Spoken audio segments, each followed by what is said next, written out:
नमस्कार। Class 10th पाठ आपका कौन सा चल रहा है बच्चों? निदा फाजली की लिखी हुई बहुत प्रसिद्ध शायर हैं। ये आपको पहले भी बताया है, अकादमी पुरस्कार है ना, सम्मानित हैं। और इनके जो शेर व शायरी, इनके जो गीत हैं, इनके जो कह सकते हो कि काफ़ी चीज़ें जो हैं ये फिल्मों के लिए भी काम करते हैं, शेर वगैरह लिखते हैं और काफ़ी फेमस प्रसिद्ध शायर हैं। ये शायर कहेंगे हम, शायर जो शायरी लिखते हैं, कवि भी कह सकते हैं, लेकिन ये शायर है। निदा फाजली के कई शेर हैं, ये जैसे पढ़ रहे हैं। मिट्टी से मिट्टी मिले खो के सभी निशान, किसमें कितना कौन है कैसे हो पहचान। जैसे मैंने बताया था पहले भी वीडियो में कि मिट्टी से जब ये मिट्टी शरीर मिट्टी में मिल गया तो वहाँ किसी भी चीज़ की पहचान नहीं होती। कोई धर्म नहीं, स्त्री है पुरुष है कोई पता नहीं चलता, मनुष्य है कि जानवर है कोई पता नहीं चलता। वो बात अलग है कि हम जाते हैं उसको अपनी जगह पे, जहाँ पे हम एक स्मारक बना देते हैं, समाधि बना देते हैं और कहते हैं कि इसमें ये है, लेकिन क्या है अंत में? क्या है? मिट्टी से मिट्टी मिल गई। थोड़ी देर बाद कोई अलग से दूर से कोई और आता है, वो बगल में दूसरा कर दिया, धीरे धीरे करके वो नीचे चला जाता है, इससे ऊपर ऊपर होता रहता है। ऐसे ही होता है बेटा। कहने को कोई कुछ भी कहे कि किसी भी धर्म में जो है अलग नहीं होता, हमारा तो ये है, हमारे तो ये है, हमारे तो ये है, हमारे ये सगे संबंधी हैं। और कुत्ते बिल्ली बेचारे मर जाते हैं और धीरे धीरे उनको फेंक दिया जाता है और धीरे धीरे वो कहीं भी जाके मिट्टी में मिल जाते हैं। थोड़े दिन बाद उस मिट्टी ही मिट्टी नज़र आती है और कुछ भी नज़र नहीं आता। तो मिट्टी से मिट्टी मिले खो के सभी निशान, किसमें कितना कौन है कैसे वो पहचान। कैसे पहचान की जाए, ऐसा नहीं होता।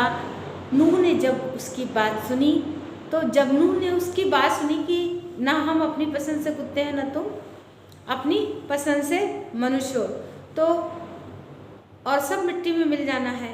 उन्होंने जब ये बात सुनी तो उनको बहुत दुख हुआ।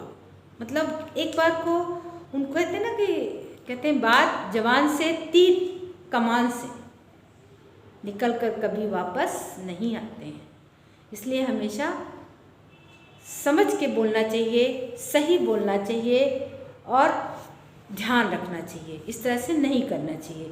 तो बात जवान से तीर कमान से निकल कर वापस नहीं आते। हमने जो बोल दिया सो बोल दिया। तो इस तरह से नूह ने तो बोल दिया, हो सकता है उस समय उन्होंने इतना दिल में ना लिया हो, लेकिन जब कुत्ते ने उसका रिप्लाई किया तो उन्हें अपने कही हुई बात का इतना दुख हुआ कि मैंने क्या कह दिया कुत्ते को। तो उनको बहुत दुख हुआ, बहुत पछताए, बहुत रोए और पूरी उम्र रोते रहे कि मैंने एक निरीह प्राणी को क्या बोल दिया, मुझसे कितनी बड़ी गलती हो गई। गलती तो हो गई, अब प्रायश्चित करना है, लेकिन जिसको हमने कहा है वो तो दुखी हो गया ना। तो इसलिए सोच समझ के बोलना चाहिए। नूह ने जब उसकी बात सुनी और दुखी हो मुद्दत बहुत समय तक रोते रहे। महाभारत में युधिष्ठिर का जो अंत तक साथ निभाता नजर आता है वह भी प्रतीकात्मक रूप से कुत्ता ही है। कहते हैं कि कुत्ते के बारे में जब बात हो रही है तो कुत्ता ऐसा वफादार जानवर होता है।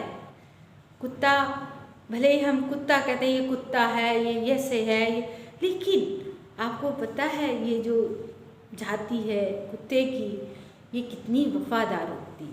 मैं ऐसे ही घूम रही थी तो लोग घरों में पालते हैं, खूब तरह से उसकी सेवा करते हैं, लेकिन जो हमारे ये जो सड़कों पे कुत्ते घूमते रहते हैं, घरों के पास रहते हैं, आप एक रोटी का टुकड़ा डाल दो उनको, उसके बाद वो आपके निकलते ही आपका स्वागत करेंगे। आपके साथ कोई ना चल रहा हो तो आपके पीछे पीछे चलेंगे, है ना।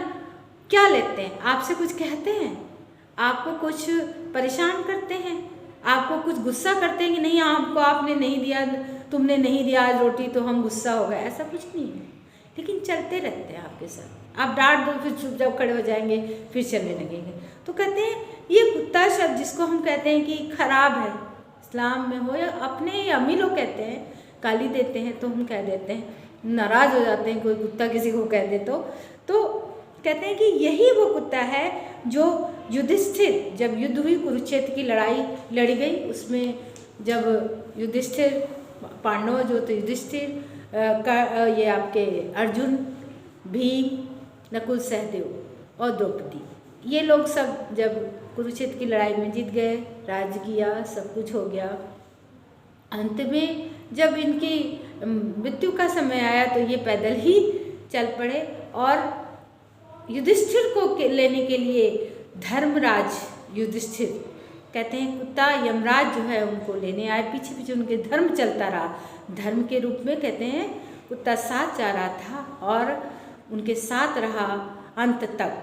सब लोग रास्ते में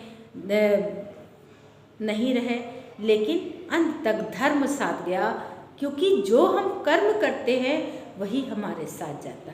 साथ जाता नहीं, जाता तो जो जाता है वो पता नहीं, लेकिन कर्म हमारे साथ रहता है, धर्म हमारे साथ रहता है। आज अनगिनत ऐसे लोग हैं जिन्होंने ऐसे ऐसे काम अच्छे किए हैं जो आज तक है नहीं, लेकिन हम उनको याद करते हैं, उनके कामों को याद करते हैं। तो ये सब हमारे साथ रहता है और कुत्ता जो है प्रतीकात्मक के रूप में उनके साथ रहा और अंत तक उनका साथ निभाया, वो कुत्ता ही था। तो ऐसे प्राणी को हम क्यों इतना सम्मान नहीं देते हैं? हमें हर पशु पक्षी जानवर हर किसी का सम्मान करना चाहिए।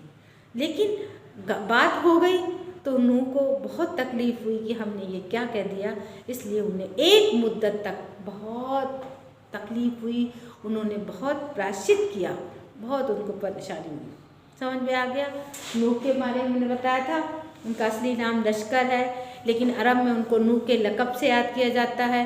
वह इसलिए कि आप सारी उम्र रोते रहे, कारण एक कुत्ता था, जख्मी कुत्ता था, क्योंकि उन्होंने जब कुत्ते को दुत्कारा तो कुत्ते ने उनसे कहा कि ना मैं अपनी मर्जी से कुत्ता हूँ, ना तुम अपनी पसंद से कुत्ते हो, बनाने वाला वो ईश्वर है। तो कुत्ते की बात हो गई, नूह की बात हो गई, शेख अयाज के पिता के बारे में बात हो गई, है ना, और सोलोमन कुरान सुलेमान के बारे में बात हो गई। तो ये कहानियाँ याद रखिएगा, इनके बारे में हो सकता है आपसे पूछा जाए। अब आइए बाइबल और दुनिया कैसे वजूद में आई। इस सृष्टि का ये जो सृष्टि बनी है, सृष्टि की जो रचना की गई है, ये कैसे वजूद में आई, कैसे इसको हमने जाना। पहले क्या थी? पहले कहते हैं कि कुछ नहीं था, पहले यहाँ पे पानी पानी था, पर्वत थे, पहाड़ थे, कुछ खास नहीं था। किस बिंदु में इसकी यात्रा शुरू हुई, ये बहुत बड़ी कहानी है। आप चाहो तो देख सकते हो, आप चाहो तो समझ सकते हो ये सृष्टि का विकास कैसे हुआ, कैसे। अब इसके बारे में आपको थोड़ी सी आप जानकारी ले सकते हैं, मैं भी देखती हूँ, कोई जानकारी मिलती है तो मैं आपको ज़रूर बताऊँगी। इन प्रश्नों के उत्तर विज्ञान अपनी तरह से देता है। वैज्ञानिक तौर से हम देखते हैं तो दुनिया कैसे बनी, कैसे वजूद में आई, कैसे इसका निर्माण हुआ, कैसे इसकी सृष्टि हुई, ये वैज्ञानिक तरीका अलग है। धार्मिक ग्रंथ अपनी तरह से हैं, धर्म अपनी तरह से कहता है, धर्म अपना धर्म अपनी तरह से कहता है कि क्या हुआ था, कैसे हुआ था, तब ये दुनिया की रचना हुई, कि भगवान ने की, कैसे की, मनु ने की, बहुत सारी कहानियाँ हैं। संसार की रचना भले ही कैसे हुई हो, लेकिन धरती किसी एक की नहीं है। संसार कैसे भी बना हो, ये सृष्टि की रचना कैसे भी हुई हो, लेकिन एक बात तो सत्य है कि क्या किसी एक की नहीं है। सृष्टि किसी एक की नहीं है, ये संसार किसी एक का नहीं है, ना किसी हुक्मरान का है, ना किसी खास व्यक्ति का है, ना किसी एक कह सकते हो भगवान मनुष्य के बनाए हुए किसी भगवान का है। भगवान परम पिता ईश्वर एक है। न किसी खास धर्म को लेकर हम ये नहीं कह सकते कि ये सृष्टि का निर्माण इन्होंने किया। सर कैसे भी वजूद में आई हो दुनिया, विज्ञान वाले कुछ और कहते हों, सामाजिक रूप से कुछ और कहा जाता हो, धर्म कुछ और कहता हो, लेकिन पक्षी, मानव, पशु, नदी, पर्वत, समंदर आदि की धरती किसी एक की नहीं है। पंछी, मानव, पशु, नदी, पर्वत, समंदर आदि की इसमें बराबर की हिस्सेदारी है, किसी एक की नहीं है। पक्षी, मानव, है ना, पशु, नदी, पर्वत, समंदर आदि इसमें सबकी साझेदारी है। सबका अपना अपना योगदान है, सबका अपना अपना कहते हैं कि इस सृष्टि को चलाने में, इस सृष्टि को जीवंत रखने में सबका योगदान है। बहुत बड़ी बात कही गई है इस लाइन में। कोई है, मानव सोचता है हम हैं सृष्टि के मतलब सृष्टि को चलाने वाले हम ही हैं, हम ना हो तो कुछ ना हो, ऐसा नहीं है। मनुष्य करता है, पक्षी करता है, पशु करता है, नदियाँ करती हैं, पेड़ करते हैं, पर्वत करते हैं, इन सब की बराबर की हिस्सेदारी है। पहले पूरा संसार एक परिवार के समान था, अब टुकड़ों में बंटकर एक दूसरे से दूर हो चुका है। पहले ये संसार एक परिवार की तरह रहता था, हम सब मिल के रहते थे, आपस में भाईचारा था, पशु पक्षी सबका हम ख्याल रखते थे। और पहले कहते थे कि सब लोग गाय और पक्षियों को पालते थे, उनका ध्यान रखते थे, उनके लिए पेड़ पौधे कभी नहीं काटते थे। अब क्या है? अब ऐसा नहीं है। पहले परिवार की तरह हम रहते थे।